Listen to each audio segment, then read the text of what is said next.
cielito lindo que el amor tiene. Tengo yo ya vencida, cielito lindo, 99. Aquí ven y escuchan de izquierda a derecha a José Ferrandiz Thompson, Curro Merino y Julián Pérez Páez en El confinamiento. Con el cantaor vamos a conversar los próximos minutos. Licenciado en Historia del Arte y máster en Flamencología, además de cantaor, es una persona muy versada en flamenco y de este mundo y de lo que surja queríamos conversar con él y amablemente ha aceptado la invitación. Julián Pérez Páez, bienvenido, buenas noches. Muy buenas noches. Bueno, ¿cómo surge su atracción por el flamenco? ¿Cómo y cuándo surge? Pues la atracción por el flamenco es una pasión, ¿no? que de alguna manera pues ha condicionado mi actividad y los derroteros, los caminos por los que me he ido metiendo y no es una cosa espontánea, ni tampoco es una cosa que tenga que ser forzosamente de tradición familiar, ni como muchas veces caemos en el tópico de la consanguineidad y estas cosas, ¿no?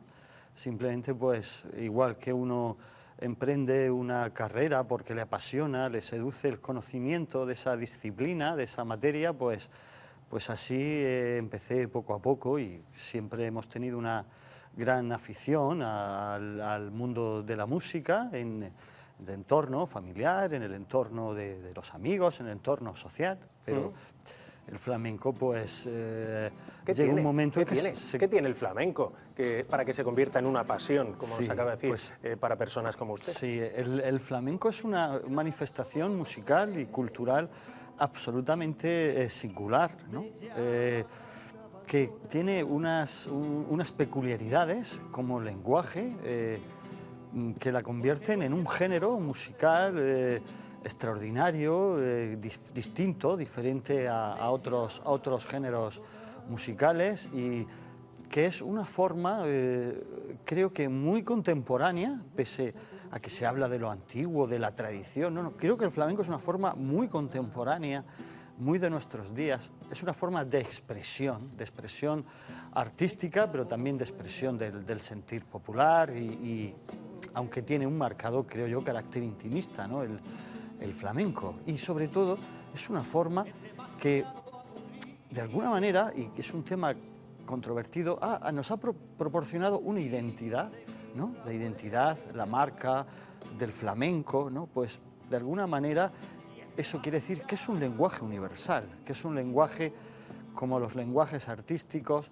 que trascienden las fronteras, trascienden las épocas. Creo que es un vehículo, una forma de expresión muy directa y muy auténtica. ¿Cuál es su cantaor o cantaora preferido? No sé si alguno le inspira más que otro. Hombre, todos tenemos nuestros preferidos.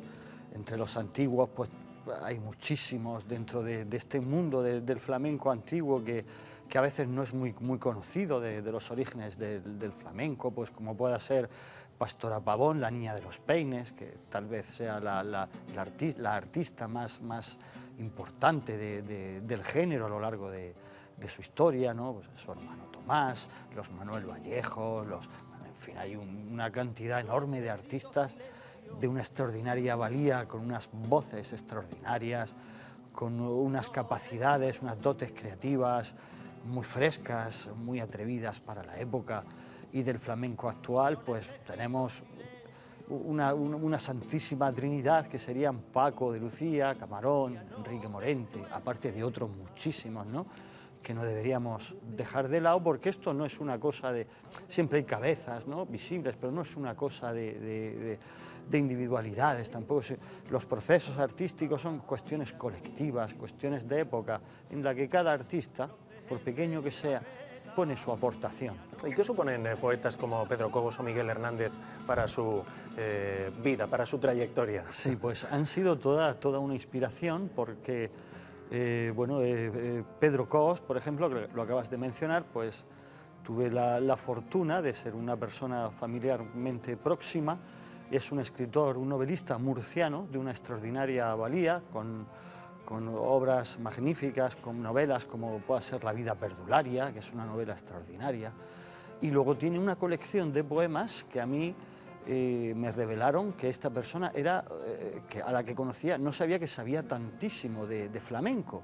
Y a través de esta colección de poemas descubrí, seguí profundizando en él una vez que él ya no estaba y conociéndolo, y luego esos discos maravillosos que hizo para Marisol, como Galería de Perpetuas. Ha sido una forma, cantar sus poemas ha sido una forma de reivindicar a un escritor, a un autor murciano, que creo que es un magnífico escritor. Y luego, pues, el tema de Miguel Hernández, pues vino era un sueño, un proyecto que no se realizaba hasta que llegó el día en que se materializó, y tuve la fortuna de materializarlo junto a Juan Pablo Muñoz Iriski, que es otro músico murciano que reside en Madrid, uno de los introductores del violín dentro del mundo del flamenco, un magnífico compositor de bandas sonoras, en fin, un gran músico, y tuvimos la ocasión de realizar los dos juntos, junto a su banda Inaudita, que es el nombre del grupo con el que él trabaja, este disco, este trabajo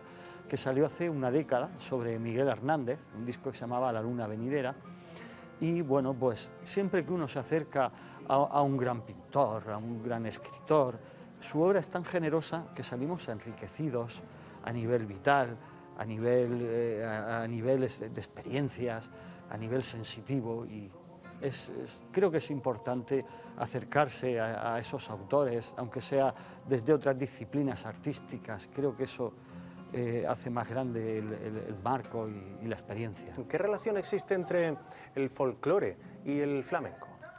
Pues una relación absoluta, porque nada surge de la nada, todo es como la energía que se transforma, ¿no? Entonces el flamenco surge, podemos decir, aproximadamente a mediados del siglo XIX. ¿Y qué había en España? Pues había escuela bolera, había ópera, escenarios, música clásica, ¿no? Y folclore. Entonces el flamenco se nutre de esos elementos en el XIX para crear su propio lenguaje, su propia forma de expresión, en la que pues, podemos ver a veces elementos de carácter operístico, como el héroe que se enfrenta a su propio destino, en esa soledad del escenario, que es la misma soledad la del flamenco que la del artista, el héroe de la ópera romántica.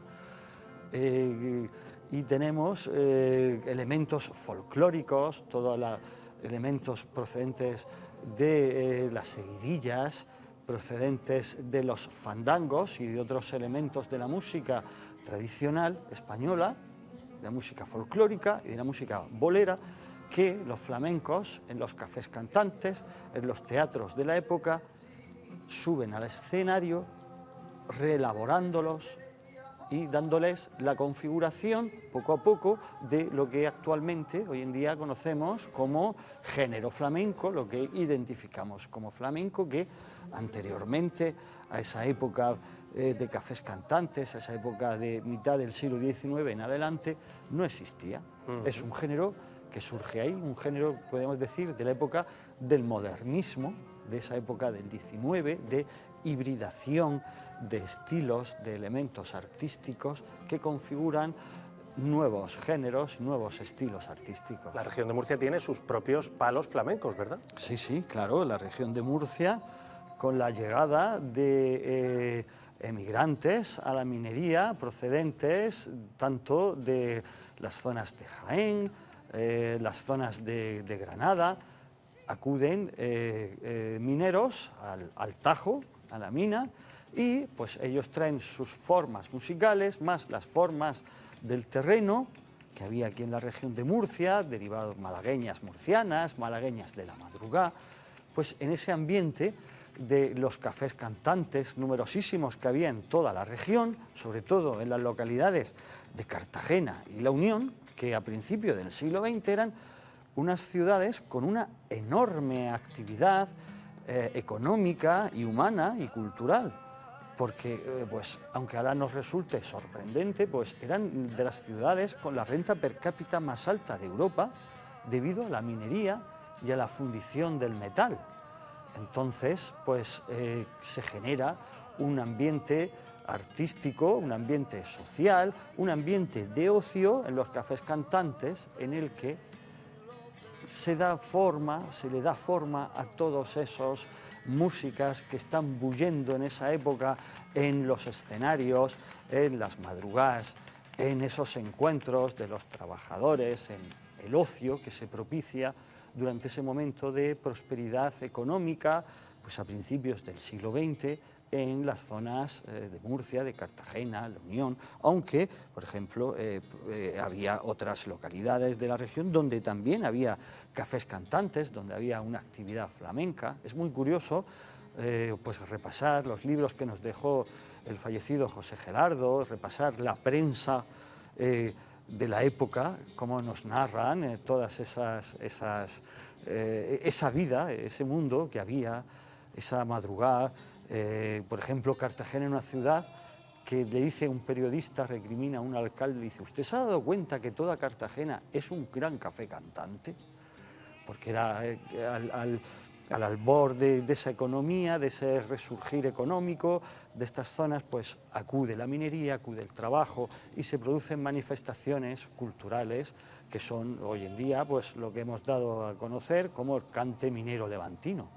¿Ha estado este verano en el Festival de Loferro, en el Cante de las Minas? Hemos tenido oportunidad de visitar a nuestros amigos, de ver que se mantienen vivo el flamenco pese a las dificultades que tiene este género, que no es un género mayoritario ni es un género de influencers, ¿no? Como estábamos hablando con la compañera de antes, es un género minoritario.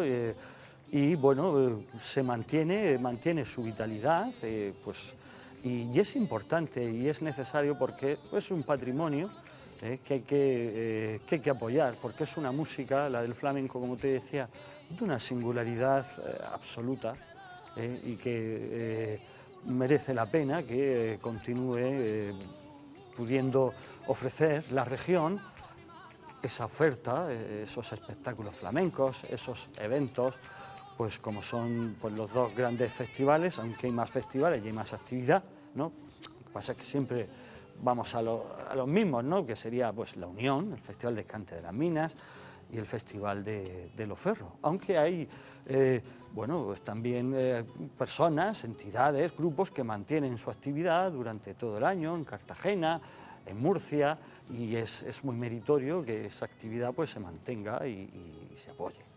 Julián Pérez Páez, un gusto, hemos aprendido muchísimo. Todo un placer. Seguimos en contacto. Hasta la próxima.